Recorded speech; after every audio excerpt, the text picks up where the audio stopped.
Subscribe करें, press करें bell icon और पाएं मुंबई, नवी मुंबई एवं बॉलीवुड की ताजा तरीन खबरें।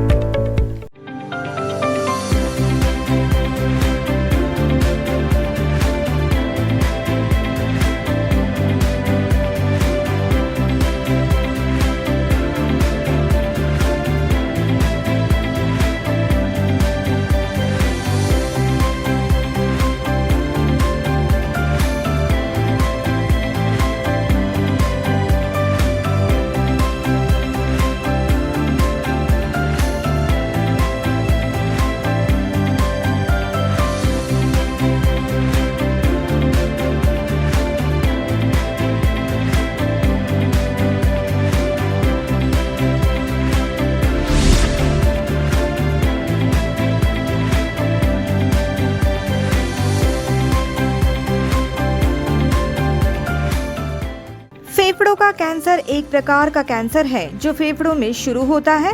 जो लोग धूम्रपान करते हैं उन्हें फेफड़ों के कैंसर का खतरा सबसे अधिक होता है। फेफड़ों का कैंसर उन लोगों को भी हो सकता है जिन्होंने कभी धूम्रपान ही नहीं किया। सीउर स्थित RH क्लिनिक में डॉक्टरों के विशेषज्ञों के पैनल के अनुसार फेफड़ों के कैंसर को प्रारंभिक अवस्था में पहचाना जा सकता है। फेफड़ों के कैंसर के संबंधी अधिक जानकारी RH क्लिनिक के व्यवस्थापकीय संचालक डॉक्टर राजस पटेल ने NMTV को दी। फेफड़ों का कैंसर कैसे शुरू होता है?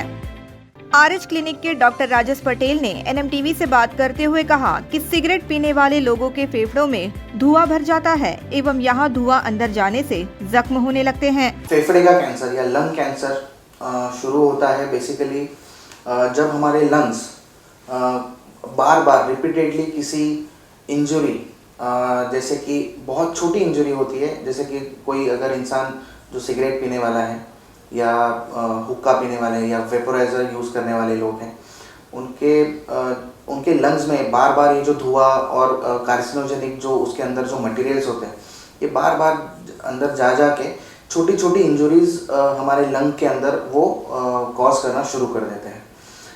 शुरुआत में सीधा कैंसर नहीं होता है, बट बार बार जब एक ही जगह पे आपको जख्म होना शुरू हो जाता है तो वहाँ के सेल्स जो हैं उनके अंदर कुछ बेसिक लेवल पे, म्यूटेशनल लेवल पे उनमें चेंजेस आ जाते हैं और वो जख्म भरने के लिए अगर हमें शरीर पे अगर कोई जख्म हुई तो वो जो जैसे हमारी शरीर भर के निकालती है वैसे लंग के अंदर की जख्म भी जब भरती है तो अगर बार बार एक ही जख्म भरती है तो फिर वो नॉर्मल सेल्स की जगह पे वहाँ पे कैंसर के सेल्स पैदा होने शुरू हो जाते हैं।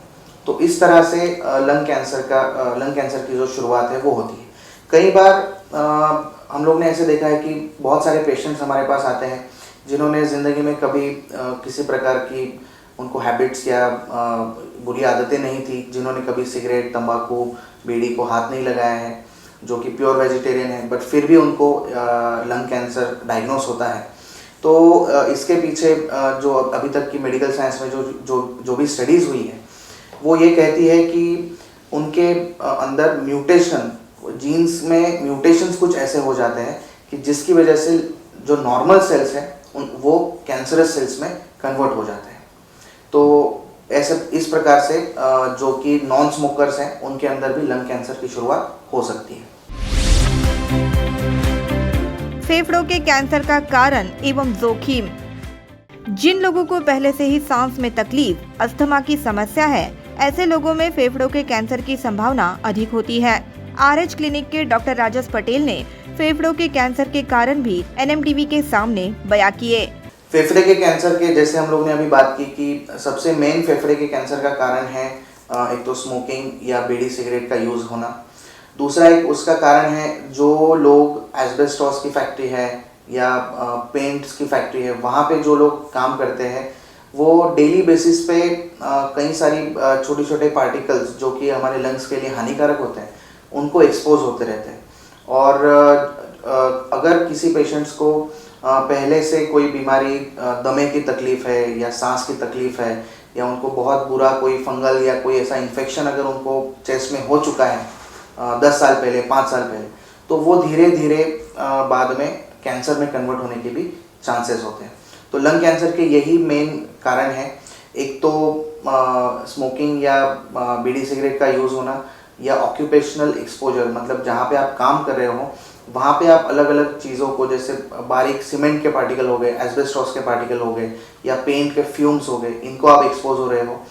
अगर कोई पेशेंट है जिनको पहले किसी और रीज़न की वजह से या रेडियोथेरेपी अगर लेनी पड़ी है, तो बार बार अगर रेडियोथेरेपी एक ही जगह पे अगर दी जाती है तो वहाँ पे भी लंग कैंसर का पैदा होना शुरू हो सकता है। फेफड़ों के कैंसर का निदान। डॉक्टर राजेश पटेल ने कहा कि जिन लोगों को लगातार धूम्रपान करने की आदत है वे नियमित तौर पर चेकअप करें। अगर किसी को खांसते समय खून गिरता है तो वे तुरंत सीटी स्कैन करवा ले। बेसिकली जैसे कोई पेशेंट है, अगर कोई इंसान है जो स्मोकिंग करता है, उसको हर रोज़ के 10 सिगरेट 30 साल से अगर उनके ज़्यादा 20 साल या उससे ज़्यादा अगर उनको टाइम हो गया है तो दे शुड बी वॉचफुल। उनको ध्यान रखना है, उनको साल में या 6 महीने में एक बार डॉक्टर के पास जाके उनका चेकअप कराना चाहिए, छाती का एक्सरे कराना चाहिए। अगर उनको सांस की तकलीफ़ है या कभी खांसी में अगर खून आता है तो ये अर्ली साइंस है लंग कैंसर के, और ऐसे टाइम पे तुरंत जाके उनको सीटी स्कैन अपने छाती का करा लेना चाहिए, डॉक्टर के पास जाना चाहिए। डॉक्टर जो भी इन्वेस्टिगेशन या टेस्ट उनको बोलेंगे वो उनको करवा के जल्द से जल्द, अगर कैंसर है भी तो जल्द से जल्द उसका स्कैनिंग करके उसका भी निदान हम लोग को कराना चाहिए। अगर लंग कैंसर का सीटी स्कैन में अगर कोई छोटी सी गांठ अगर या कोई लिम्फ नोड या कहीं छाती में पानी भर गया है, ऐसे अगर कोई लक्षण आपको दिखते हैं तो तुरंत से उसका बायोप्सी का मतलब है हम लोग एक छोटा सा गांठ के अंदर से एक छोटा सा टुकड़ा निकाल के उसको हम लोग लैब में भेजते हैं, और फिर हमें पता लगता है कि वो गांठ एग्जैक्टली किस चीज़ की है। अगर वो कोई इन्फेक्शन है या कोई सादी गांठ है या कोई लिम्फोमा है या तो फिर कोई लंग कैंसर है, ये हमें लैब में वो टेस्ट भेजने के बाद ही पता लग सकता है। तो जल्द से जल्द अगर आपको कोई भी सिम्टम्स हैं, आपको डॉक्टर के पास जाना है, एक्सरे या सीटी स्कैन करवाना है, और अगर कोई गांठ आपको दिखती है या डॉक्टर को दिखती है तो वो आपको बायोप्सी के लिए एडवाइस करेंगे। आरएच क्लिनिक में फेफड़ों के कैंसर के लिए अच्छा इलाज क्या है? डॉक्टर राजेश पटेल ने कहा कि आरएच क्लिनिक में फेफड़ों के कैंसर से संबंधित सभी इलाज किए जाते हैं, जिसमें कीमोथेरेपी के साथ अन्य थेरेपीज भी उपलब्ध है। जैसे कि हमें पता है कि कोई भी कैंसर है वो अलग अलग स्टेजेस में डायग्नोस होता है, first stage, second stage, third stage, fourth stage.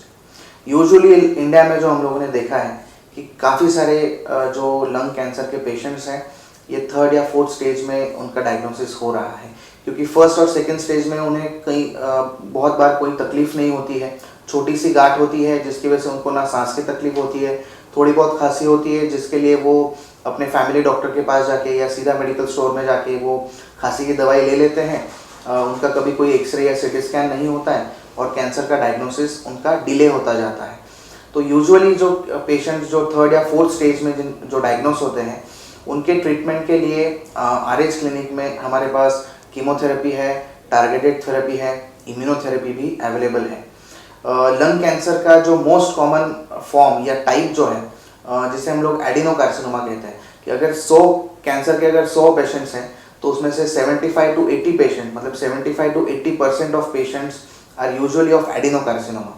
और अगर कोई महिला है जिनकी उम्र 50 साल के अंदर है, जिन्होंने कभी स्मोकिंग या तंबाकू का कोई यूज़ नहीं किया है, और जो एशियाटिक रीजन में रहते, जो एशिया में मतलब जैसे कि इंडिया में अगर कोई रहते हैं, तो ऐसे महिलाओं में अगर एडिनोकार्सिनोमा डायग्नोस होता है तो एडिनोकार्सिनोमा के अंदर हम लोग फर्दर स्टडीज़ करते हैं जिसे हम लोग म्यूटेशनल स्टडीज़ कहते हैं।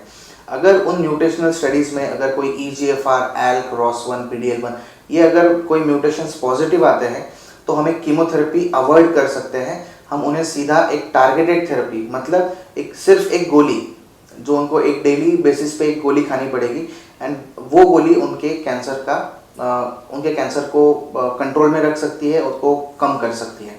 तो हमारे पास आज लंग कैंसर के लिए जो भी ट्रीटमेंट पूरी दुनिया में अवेलेबल है वो सब आपको आरएच क्लिनिक में अवेलेबल है।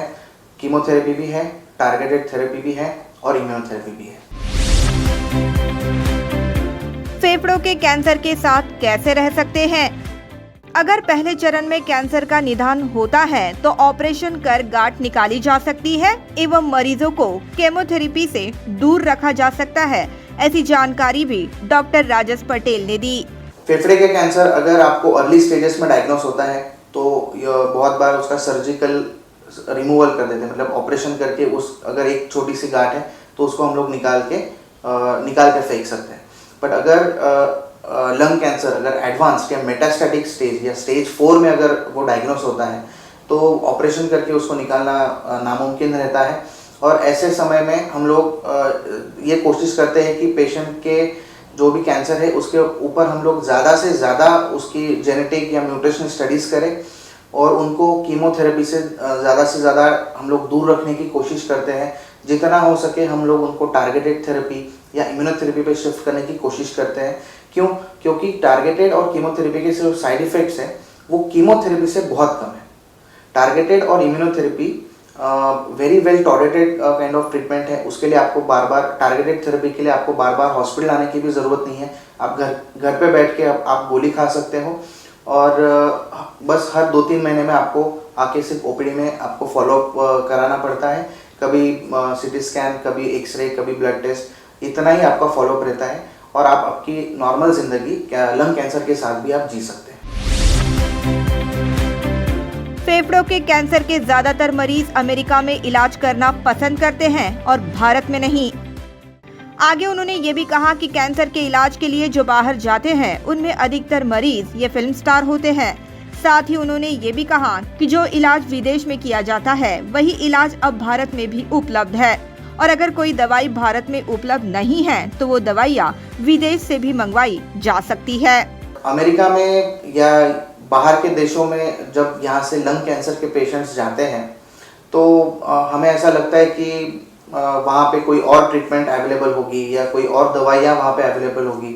तो ऐसी बात नहीं है। जो भी दवाइयाँ आज आपको अमेरिका, यूएस, लंदन, ऑस्ट्रेलिया या यूरोप में कहीं पे भी जो भी दवाइयाँ आपको अवेलेबल है वो सारी दवाइयाँ आज इंडिया में भी अवेलेबल है। इंडिया का भी मेडिकल साइंस जो हमारा ऑन्कोलॉजी का फील्ड है वो भी काफ़ी आगे पहुंच चुका है और सारी दवाइयाँ अगर इंडिया में अवेलेबल नहीं है तो हम लोग इंपोर्ट भी कर सकते हैं। ज़्यादातर लोग जो हमें बाहर जाते हुए दिखते हैं वो most of them are celebrities and वो मेरे ख्याल से बाहर जाते हैं फॉर लॉजिस्टिकल रीजंस, क्योंकि यहाँ पे उनको मीडिया और इन सब चीज़ों को मे बी उनको फेस करना पड़ता है और जिसकी वजह से उनके कैंसर ट्रीटमेंट और भी हेक्टिक हो जाती है। तो शायद यही एक रीज़न हो सकता है कि लोग इंडिया में नहीं बाहर के देशों में जाके ट्रीटमेंट लेना पसंद करते हैं। तो वहीं आरएच क्लिनिक में इलाज करवाने वाले मरीजों ने भी यहाँ दिए जाने वाले इलाज को लेकर समाधान व्यक्त किया। First I said thanks to all of you and Dr. Saab and their team. Facilities is good and really we are happy.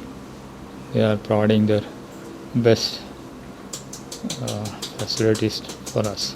Experience बहुत अच्छा है यहाँ पे और अफोर्डेबल ट्रीटमेंट है एंड स्टाफ भी बहुत अच्छा है, so it's a helpful thing. I think Navi Mumbai में ऐसे फैसिलिटी फर्स्ट है जो अफोर्डेबल ट्रीटमेंट दे रहा है कैंसर पेशेंट्स को।